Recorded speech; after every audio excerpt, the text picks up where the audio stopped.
Gabe, what would the implications be if we had a high data rate BCI in the olfactory bulb of a mammal that we could take around wherever we want? One of the things that it would enable us to do is to detect the hidden fingerprints of all sorts of things that aren't apparent with optical systems. So let me give an example.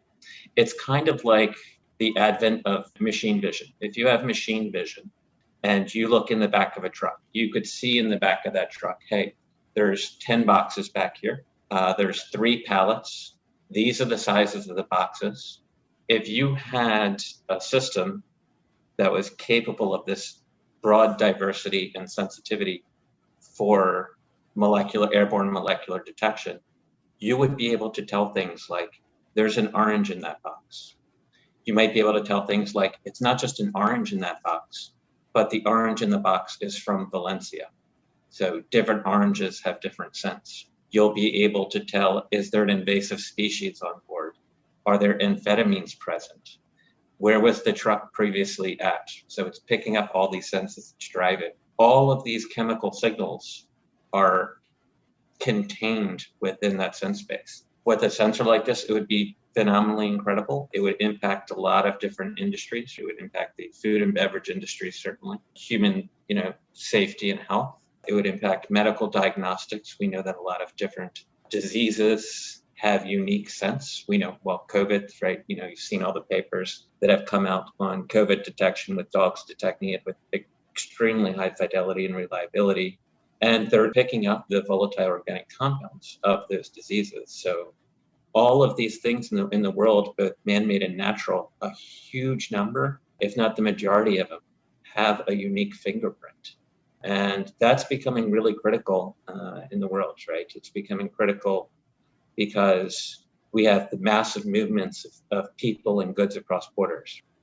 And as a result of this, that leaves a lot of vulnerability.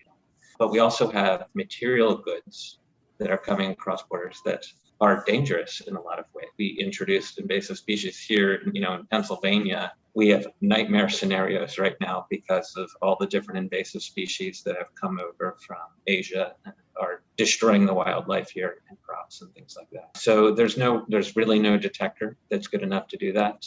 A system like this could potentially pick up those things and could have a lot of market value and could impact a lot of industries. Kind of a long-winded answer, but I think it could be extremely impactful to the world. I think at this point, there are actually a fair number of investors that tune in, and I think many of them would be really interested to hear, what is the first thing? What's the killer app? What's the big market that's accessible to olfactory BCI? I think the first market is one that is low friction, a market where animals are already used. And that's, important border inspections, cargo container inspections, domestic policing, domestic security. Those are areas where they're already using a host of different animals. They understand the technology, and I think they would be early adopters and willing to use it and greatly benefit from it. Do you have a sense of what the market size for that is? It's huge, and it's deceptively huge. In the United States, there's about 50,000 or so detection dogs that are deployed. That doesn't include the private space for private sector use. Worldwide, it's probably around 150,000. That's the number of units that are out there, animal units that are used in detection. The market size is in the billions. It's easily in the billions. What would it mean for the people who are at the border using dogs right now if they could read their dog's mind, or rat's mind, or rabbit's mind, or whatever animals? It significantly enhance their ability to prevent illicit materials and contraband from entering the country. And illicit materials could be things of agricultural importance, right? It could be a new invasive species.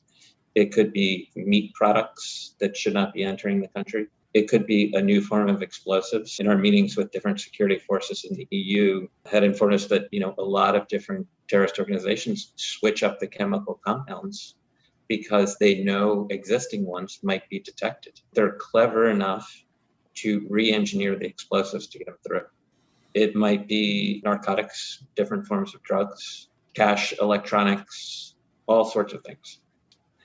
In analogy to a discussion we had on the podcast earlier about speech decoding and some of the work by, for instance, Eddie Chang's lab, we talked about the difference between kind of an open set and closed set, and the difference between trying to read, speech in the most general terms where someone can think any words they want and continuously decode the brain activity associated with thinking about words versus training a classifier to tell the difference between cat and dog.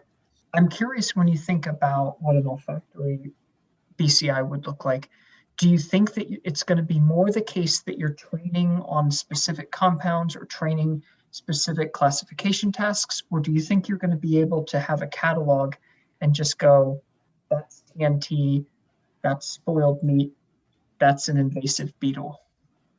Mm-hmm. More specifically, pick out the underlying odorants. I'll start by answering it, then I'm going to pass it off to Dima, who will probably have a much more precise answer.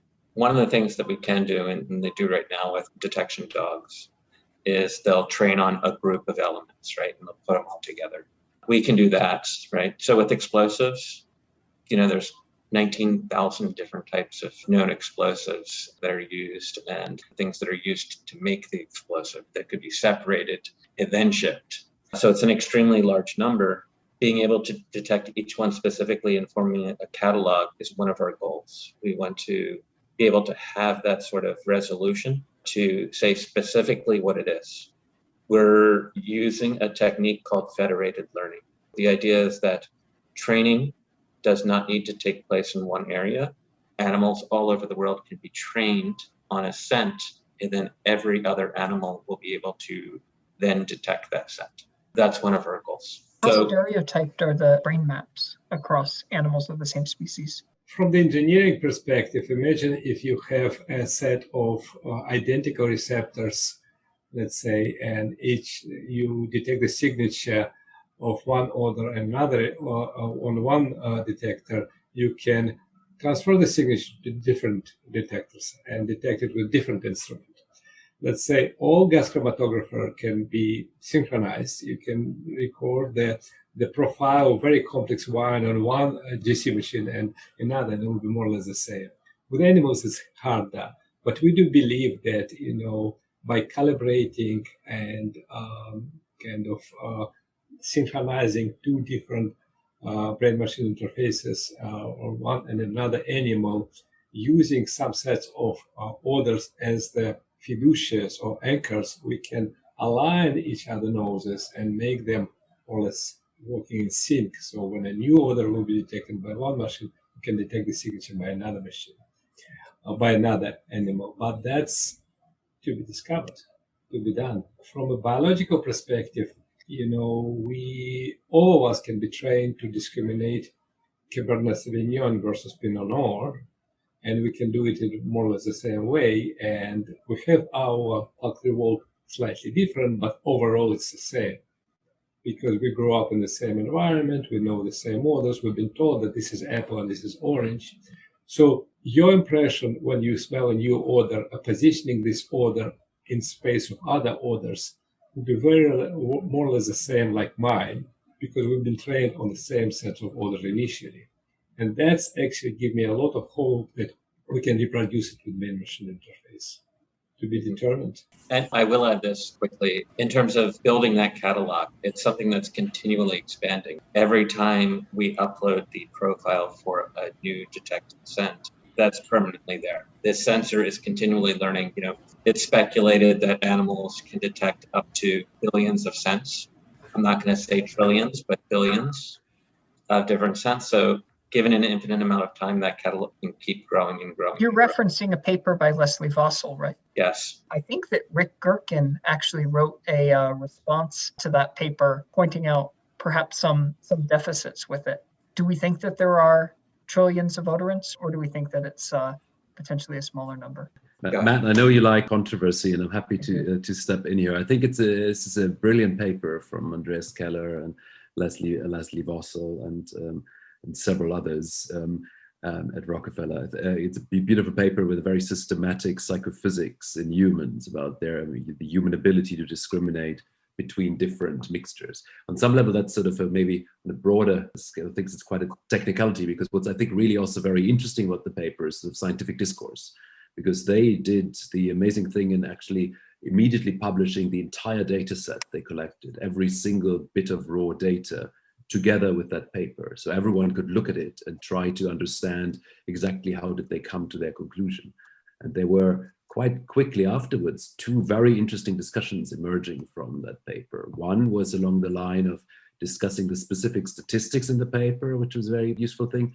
And that was the one Andreas Castro and Rick Gherkin you mentioned. The other paper that discussed the results of this manuscript and the data interpretation was by Marcus Meister, who kind of looked at what are the underlying assumptions. And I think that turned out to me being the most dramatic conclusion of that paper and the following discussion. And it comes back to a discussion we had here a little bit ago about the dimensionality of odor space, because the conclusions that Vossel, Keller and colleagues drew from their sort of very clean data set, the conclusion they drew was based on the underlying assumption that odor dimensionality is relatively high. It's sort of tens of dimensions, which I think everyone probably at that point in time would have said, yeah, sure, we have hundreds or thousands of receptors, so it probably will be that, without having thought about it in great depth. Making this assumption, they concluded that they could derive from the data, well, that means, our data means that humans should be able to discriminate trillions of odors.